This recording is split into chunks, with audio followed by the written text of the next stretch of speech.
You are now listening to Carlie's Couch. I'm Carlie. And I'm Lex. In this podcast, we discuss a wide array of topics about life and how to live your best life. Whatever that looks like for you. Hope y'all enjoy. Do you always have to speak up about things? This week on Carlie's Couch, we talk about neutrality. Welcome to Carlie's Couch. This is Lextopia. Hey y'all, it's CC Fierce / Carlie Carpio on Twitter. Thank you for joining us once again. We have another good episode planned for you today. But first, we are going to start with some of the responses from our questions from the couch, which for me, you'll probably mostly see in my IG stories, Lextopia. And then, I don't know, Carlie, where do you put them up usually? I do different things depending on the question, but I'll do Instagram stories sometimes. Facebook, which y'all don't add me on Facebook because that's not going to work out, but people be replying on it. That's not going to work out. And then sometimes on Twitter too. So. I just added some friend requests from like 5 years ago. That's Facebook. what I'm saying. Like, I accidentally, I was like, oh, I don't know. Oops, my bad, y'all. But this week the question was, when's the last time you let an intrusive thought win? Now, before you answer this with people's things, I was like, I don't know if people can answer this because I don't know if they know what that means. But because I only got like a couple answers. But intrusive thought is when it just like takes over and you feel like you have to do something, right? Yeah, it's like that, but also like something random. Like it's like when they talk about people driving, like what would happen if I drove off this cliff? Like, you know what I'm saying? Like those little type of things. So I thought about that too, but I was like, oh, it'd be interesting to see. I don't know another way to word that to get, because that is literally an intrusive thought. But I feel like people have them all the time. And I was laughing about it because I saw like a video. And I was like, bro, let his intrusive thoughts win. And he like did some dumb shit and like knocked something off of a table. And I was like, oh, yeah, that's, yeah, fair. When it's just calling to you to do something and you know you shouldn't do it. Okay. Even though you know it's like weird or shouldn't or whatever. Well, what kind of responses did you get? So someone said, never have. We protect the vessel at all costs. But they also have been to jail. So I'm very like, I don't know. Right. I don't know, bro. I don't know about that. See, you got to call people out like that. Like, so what happened? Yeah. because something at clearly something won. Yeah. The demons won. Something happened. And then another one was touching a painting at a museum, That's which I just have done. disrespectful. I feel bad, but I've definitely done that before. Or touched a sculpture or something that says "do not touch" for some reason. But not the paintings. Not like one that, like one. Yeah, I definitely. Now you trying to take it I definitely back have. now. I definitely have. Yeah. I definitely have. I like doing a little like the wet paints, and I'll check that, but they're never actually wet, so whatever. And then Adam said, in Costco with my headphones in, I said, "Ooh, that ass is assing," and I guess he said it out loud. He said it was definitely awkward. So sometimes, one thing I will say, headphones can mess you up sometimes because you'll think you got to let out some gas or something, and like I've heard somebody and been like, "Dang, they probably don't even know that it wasn't actually silent because they had the headphones in." So definitely pay attention to that. I remember being somewhere with my mama when I was little in somebody's office, but I had it in my little Walkman and my headphones, and I was listening to the Spice Girls, and I was like screaming at her, trying to talk, and she was like, she took them off, she's like, you can't do that, you have headphones in. Oh my God. And I didn't know. People talking with headphones on is so embarrassing too. That is crazy. So is there any particular time that you let an intrusive thought win that you remember? The thing I can think about is like touching stuff I'm not supposed to touch. Those I don't know what the last one is. I'm trying to think of if there's anything like super duper random, and nothing's coming to me right now. But yeah, I don't think it's ever anything that's gonna put me in jail or anything. No shade. Anyway, today we're talking about neutrality. But just to make sure we're talking about the same thing, because I think this can go into like some other like slight cousins of like the topic, potentially. So by neutrality, you mean like not taking a clear stance one way or the other, being neutral. Okay. And then we're talking and we're saying like, what's the benefits of being neutral? Are we saying that the person just has no stance? Or are we saying that we are not vocal in our stance? Because I think that's two different things too. That's fair. It was inspired by someone who made a video about something they had a stance on and just never spoken out about it before. And so I guess you have a stance. You're just like choosing to remain neutral on something. Okay. But I mean, we can address both. So not being clear on your stance, or not being public with your stance. Not being public with your stance. Yeah, okay. like but like you're also not being public. Okay. So there are benefits to that. What are the benefits of being neutral in that you are not vocal about your stance? I think I'll use like if you're an influencer, for example, like a fashion influencer, and every day you're just, not saying things and just doing what you do. Like, I think that it keeps you appealing to everybody, and you're not like on one side or the other of any issue. You can be more appealing to any type of market, any type of brand, etc. I think that a lot of times other artists might do that, or other types of people might do that to remain palatable and to try to reach a bigger audience. Yeah, and like not wanting to upset anybody either. Right. Okay. So you're saying a benefit of being neutral is that you can appeal to everyone and appeal to a greater audience by being neutral. Okay. I think another benefit of not being public with what you believe one way or the other is that you don't have to deal with as much criticism. And that could be even from people who kind of agree. And just because some things are a little more complex than, maybe just saying a sentence or caption or a picture might convey. And, some of these issues and things that it may benefit to have a stance on, it's like it takes some dialogue. So if you are, taking a stance, you may not be putting all the little nitty gritty of it. And people might say, well, what about this? Or, yeah, but did you consider that? Or, and just kind of coming at you to talk about it now in a way that might be a little more aggressive than just having a dialogue. So I'd say that, like, you just avoid the hassle. You can avoid people criticizing you and conflict in that way. Yeah, and judgment, like the judgment that comes from those things. A benefit, I would say, of if you do actually have a stance, just because you were thinking about it, is if you've never really questioned your values or beliefs or things that you say, and then you come out and say them, and then people can educate you or introduce you to resources or things for you to explore to actually maybe make sure that what you're saying and that your values and beliefs actually align with who you are. So that could be a benefit of actually like saying something.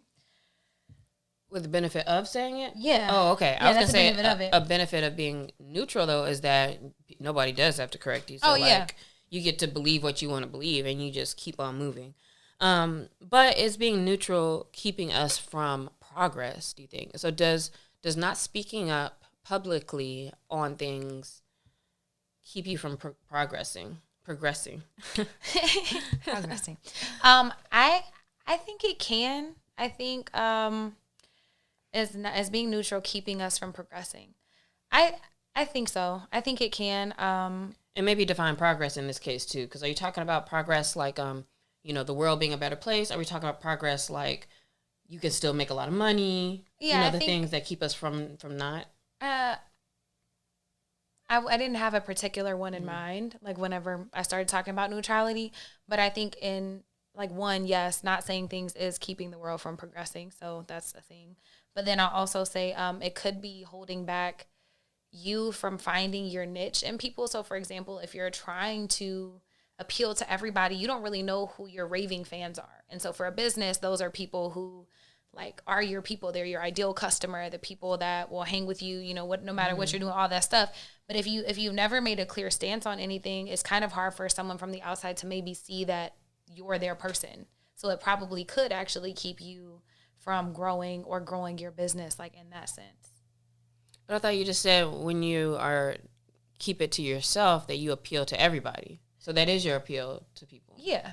And so those are two different things, though. You want to appeal to everybody versus like finding your niche audience. Like I think that whenever you appeal to everybody, it's more shallow and everybody is kind of like whatever. But if you're like, for example, I'll make it real easy peasy. If you're a Dallas Cowboys fan and the Dallas Cowboys fans gonna fuck with you or mess with you versus like if you're like, I really just like football and everybody's like, okay, cool. But unless you like make a stance on your team, and this is like a very small thing, then like they don't really know that they bang with you too. For example, also, people are like, oh, Beyonce should be adult or Beyonce should be whatever. It's like, no, like Beyonce appeals to all women. But like if she did make a choice one way or the other, it might make some people feel a certain way. Mm-hmm. So that's what I'm saying. Like it there is truth in both. But I think that if staying neutral could keep your business from really growing and progressing, if it's something that could help you be introduced to your like raving fans, like your niche audience in spaces where you could grow. Mm-hmm. Okay, so when you do take a public stance on certain things, you're able to have more of a stronger community. So you may have less, and this is the same like with influencers in general. Micro and nano influencers are so popular now because even if I have 5,000 followers as opposed to somebody's 15,000, those 5,000 individuals may know more about me. They care more about my every move as opposed to, a lot of people who may have just clicked and followed this other person because they saw them on TV or whatever, but they're not following them like as closely. So it doesn't even matter as much about quantity sometimes as the quality of the connection. And so what it sounds like you're saying is that people can really connect with you on a deeper level when it comes to your values and beliefs. And because of that, they are prone to also support you. So an example of that would be with the coffee company like Black and Bold. So like 5% of their proceeds go back towards different initiatives in different areas. And when they speak, I remember when they first kind of were starting to expand their marketing, they actually were kind of afraid. And I see a lot of Black business owners like this. They're kind of afraid, like, man, we don't want to like necessarily alienate like white people or other people who aren't Black or aren't a minority by being so pro-Black or pro, like we want to see movement and different things. And yet it's like, but that's your community and that's what you care about. And so, sometimes it takes a while because you get it. Like you also, it's like, well, like Jay-Z said, I can't feed the homeless if I'm one of them. So you're thinking like, okay, well, let's try to appeal to everybody so we can make money. And then of course we're still giving back and doing our thing. And yet, I think there's something a little more freeing as the business owner when you are able to be okay being authentic about what you believe. And with any brand or anything, right? The more authentic you can be, the easier it is to like, just like maneuver. Because you don't have to worry and think too hard about like, let me let a PR person look at this before I put it out or whatever, which you probably should.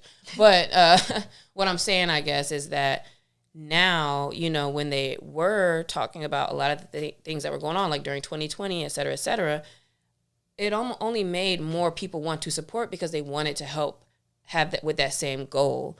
And so sometimes you do get more support when people know what you do care about, and you're going to for sure get more hate as well. You're going to get more people who are haters or more people who say, ooh, you believe that, unfollowed or whatever. But also it's like, why would I care? Because you don't believe what I believe in. My last example is with Tatiana Ali. Like she was talking about a book that was called How to Raise a Feminist Son.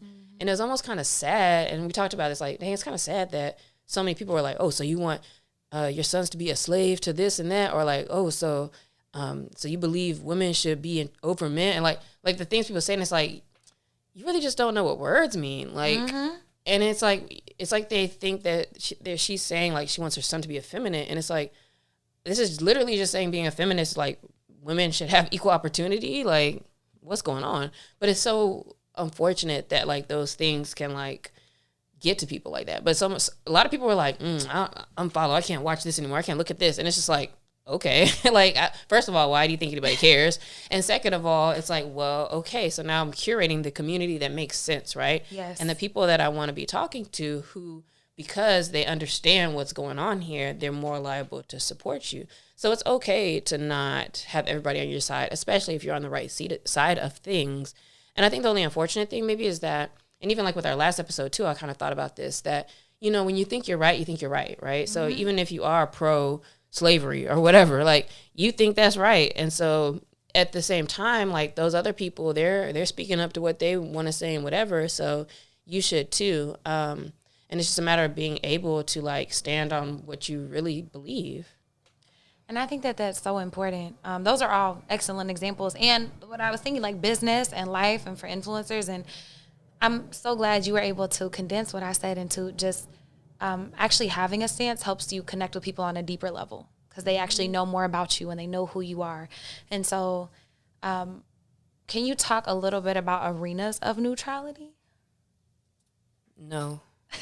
Oh, okay, because you wrote that on here, and I was like, I don't know what that means. I guarantee you wrote that because I don't know what it means. So I think we were talking about in what places can you be neutral? So you can be, like, if you're in a neutral, like what does neutrality look like in the workplace? And in the workplace, you might be a person where I was always a person like I like to keep to myself. Like even when people are like, "How was your weekend?" I'd be like, "It was good." Like and sit down. You know what I mean? Like, I'm not about to. People like tell all their business and stuff, and it's just like no.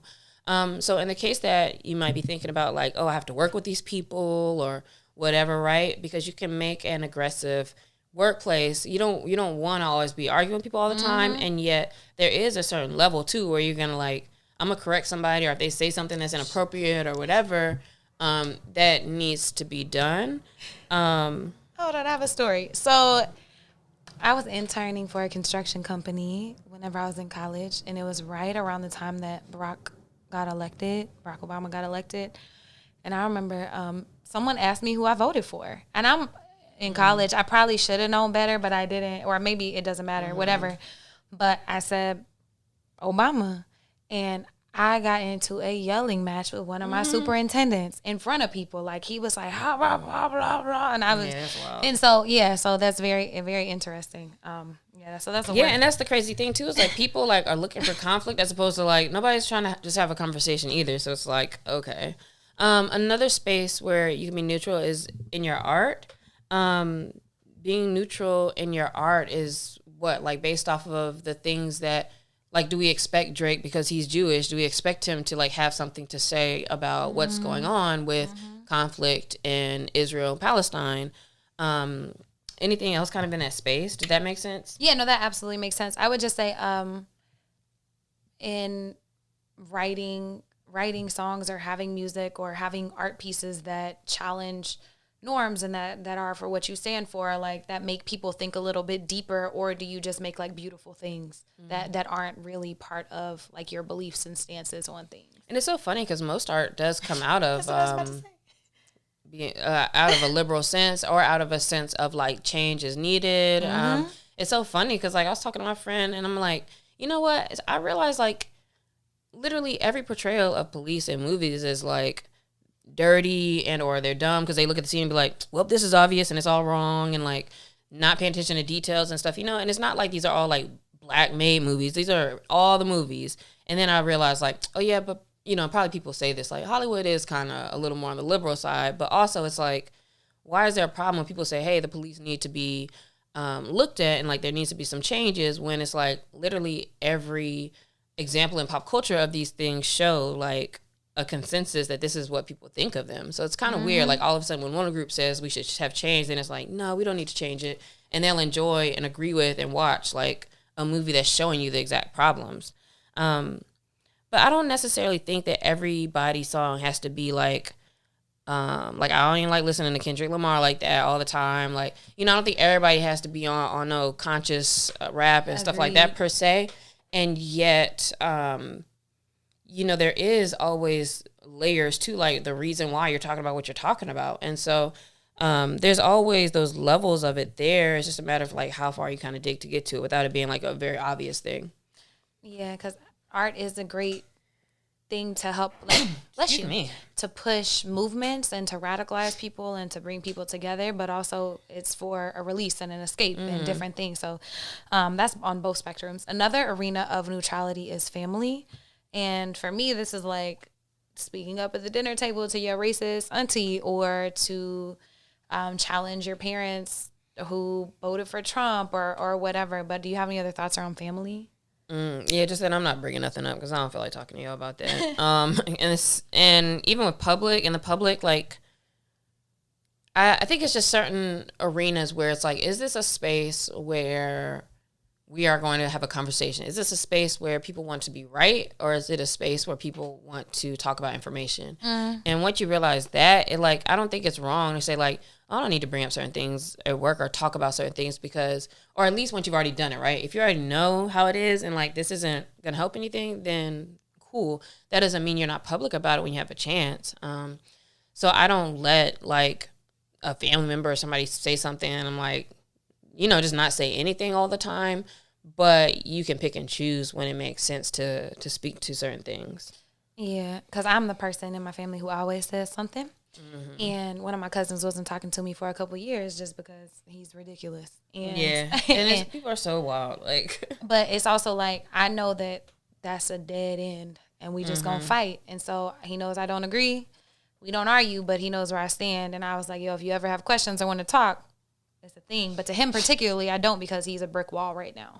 So, and that's the thing about it. So many people are brick walls. So that's why, like, people tend to find their, like, group. So even, like, on Twitter and some of the social media, it feels like everybody gets certain things. And yet you're like, oh, this is such a small percent of people in real life. And then when you talk or see people speaking to each other outside, and you're like, dang, like, everybody doesn't have the same information or hasn't looked to have the same information, or, you know, just based off of the words they might use that we might online be like, oh, you can't say that, to people's, like, beliefs that are just, like, incorrect. So it doesn't exactly work like that. So Carlie, if people have a stance, do you believe that they should be public with their stance? If they have a stance? Yeah. Yes, I do.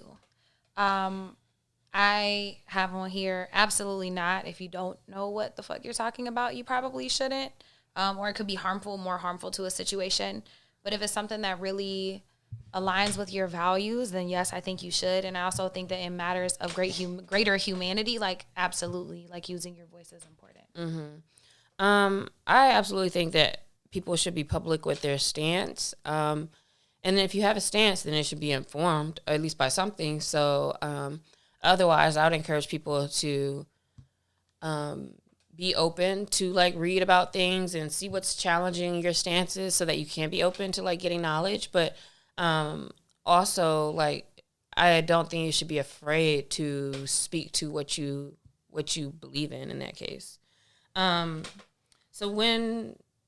don't know, what is when should I? It's like, well, just thinking about, like, so we actually thought about this episode topic before the Palestine, the Hamas-Israel conflict war had started happening. But I was just thinking, we were thinking through reasons, like, why people don't take a public stance.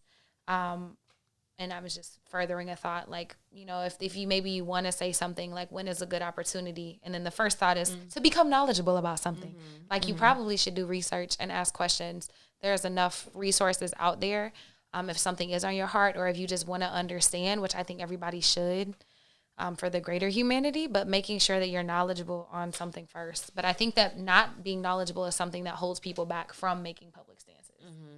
And then even if you do feel like you might know, it's like you're still scared of a certain backlash, whether it's from other people who then they might out debate you, and then it feels like, oh, I don't know what I'm talking about, which again is still just the opportunity for you to get more information, because everybody's not gonna be an expert on things, but it's okay also to strip things down, right? Like, so you can say, you know, I believe that, and I believe in a free Palestine. And that doesn't mean that you believe anybody else should be dying, or, like, that there's another side at all. Like, there are multiple things you can say that can be true that are, you know, at the basis of, like, humanity. Like, you can say, like, no kid should be harmed. All kids should have a safe place to live. And, like, I believe that Palestine should have a free place to be, like, or their home back, basically. Like, you can say these different things and they make sense, right?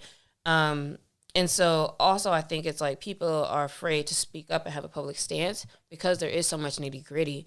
And so you can be able to strip down to, like, things that you have a stance about or believe, and be willing to still learn more about, like, what goes into those conversations when people are having them. Yeah, but I like the idea of, you know, saying that I believe that they should be free. And that doesn't mean that harm for everyone else. But I think a big thing that's holding people back is that backlash that you were talking about. Because I know for a fact that a couple companies sent out things telling people not to say anything. Like, you'd be in risk of losing your job, even saying free Palestine, or I believe in a free Palestine. Like, those words are so powerful to them, and for some reason go against what they said. So people are being scared of, like, losing jobs and prospects and particular deals, or being able to expand with other companies. Like, I think that that's a very real fear. Yeah, and I saw a lot of people, like, in the industry who immediately was, like, putting up Israel flags and supporting, and not just supporting Israel, but, like, supporting Israel and then, like, also being anti to other sides. And it's like, oh, well, yeah, like, a lot of their bosses are in the Jewish community, and so a lot of people did feel like if they're in the industry they have to portray a certain support. And because that's the way, for lack of getting like too into it, like that's the way things have always been. Like Israel is an ally of the United States. And so that might be another reason why people aren't public with their stance, because it goes against what has maybe always been the case. Yeah, and I think it's also just been framed about like saying anything positive about Palestine or about their freedom is anti-Semite, and so other people are just don't want to cross that line because they don't want to disrespect a group of people, but also being judged or being grouped into those groups of people. A lot of people don't make a stance because they don't think it makes a difference. So like, hey, that's not paying my bills right now. That don't have nothing to do with me. I don't need to make the stance for what I think, because it'll only add more like whether conflict or me having to talk about it or whatever, and I just don't need to say anything. And what's interesting is anytime any of this happens, like people are like, all y'all doing is posting on social media anyways. Like that's not a big deal. Like just saying this doesn't actually change anything. And I would also say in a couple of ways, I think it does matter, even if it quote unquote is just posting on social media. Like I saw a thing that people from Palestine were asking people just to keep the conversation going, like even if it's something different. But then also I had a classmate from SC, and I forgot, and Lord forgive me, what something had happened to his home country, and I just had reposted like links where people could send money and help that, and he was like, wow, thank you, you're my only friend who posted anything. And that just like meant a lot to him, and I did it like not flippantly because I cared and I hope people donated, because I was like, oh, this might be important, and for him it really was. Yeah. Also, some people may feel like, oh, I'm not the right messenger for that. And in that case, sometimes it might be people who have particular past, or let's say if I'm an artist of some type, it might be like, oh, I'm not the one who should be talking about what's going on in politics. And sometimes people are right about that. But also, if you have a stance, I think that you shouldn't be afraid to make it or to voice it publicly. But I'm also aware that sometimes there are people who aren't the right messenger per se, just because other people can't get over certain things. And in that case, when you do know that, I think that there's ways you show your support through amplifying other voices and supporting other people who, you know, are getting certain word out or actually helping or whatever. So sometimes it can make sense to do the work and or support people who are doing the work, which is kind of like my thing lately also anyway. Like, on Twitter, this isn't exactly like super on the point, but on Twitter in general now, I've started doing this thing where like if I see a tweet or see something that's makes me react a certain way, instead of like retweeting it or like quote tweeting it, I always like look at the quote retweets that are there, because then as soon as I find one that's saying the same thing I was gonna think, I'd be like, that's exactly what I would say. Then I just retweet that, because it's like, why keep adding to the noise all the time when I can share somebody else's who's saying the same thought. But when it comes to something that might be like around social justice or political or something like that, I think it is worth for people to see like what you think. I also don't think you have to rush to speak about things either. So in the case of when there are things like kidnappings or like Jesse Smollett like whole thing and like stuff like that, right, where all of a sudden people are like, are they lying, or did this happen or whatever? And it's like, I just be quiet till I see what's going on. Like, I think everybody wants to be a reporter now, and everybody wants to talk about things that it just muddles it up, because it's a lot of like uninformed conversation. So I do think we should be more thoughtful about how we participate in the conversations, but that it is important for us to not hold ourselves back, like what our stance is. I agree. And I also think it's a good time to check in with your values and think about what you're aligned with, and if you are standing for greater humanity, what causes might align with that.